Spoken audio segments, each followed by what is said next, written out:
Ky vendim vetëm se konfirmon të gjitha ato teza që i kemi pas ne si qeveri, ka deklaruar kryeministri Hristijan Mickoski duke komentuar konkluzionin e fundit të OKB-s, ku është konstatuar shkelje të drejtave të maqedonasve etnik nga ana e shtetit të Bullgarisë. Mickoski pret që ky vendim të ketë efekt, përkatësisht ai sqaroi se nuk pret që të ketë efekt ndaj politikës së politikanëve bullgar, posaçërisht jo tani në fushat parazgjedhore, por se ky vendim konfirmon tezat e qeverisë aktuale të Maqedonisë. Ai shtoi se politika e qeverisë është konsistente t'i argumentoj pozicionet e saj në skenën ndërkombëtare. Çdo muaj, çdo 3 mujor, marrim njohje të re për gjithë ato politika që udhëheqim.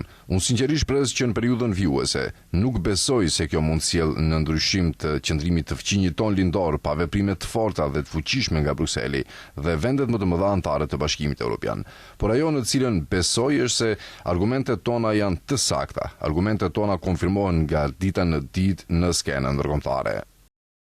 Mickoski më tej shtoi se kushdo që beson në teorinë se me ndryshimin e kushtetutës do të përfundoj sfida e Maqedonisë, gënjehet, duke përmendur deklaratën e ish-presidentit bullgar Rumen Radev se vetë personalisht ka bllokuar 2 herë hapjen e negociatave për Maqedoninë e Veriut.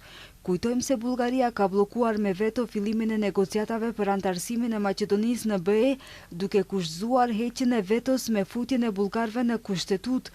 Kjo kërkohet edhe me propozimin francez, i cili është miratuar në Kuvendin e Maqedonisë gjatë kohës kur në pushtet ishte LSDM-ja. Kjo e fundit po ashtu filloi procesin e ndryshimeve kushtetuese, por nuk arriti t'i realizoj ato pasi nuk i kishte votat e nevojshme, ndërka qeveria aktuale në këmbim të ndryshimeve kushtetuese kërkon garanca se vendi nuk do të përballet me kërkesa të reja gjatë procesit eurointegrues.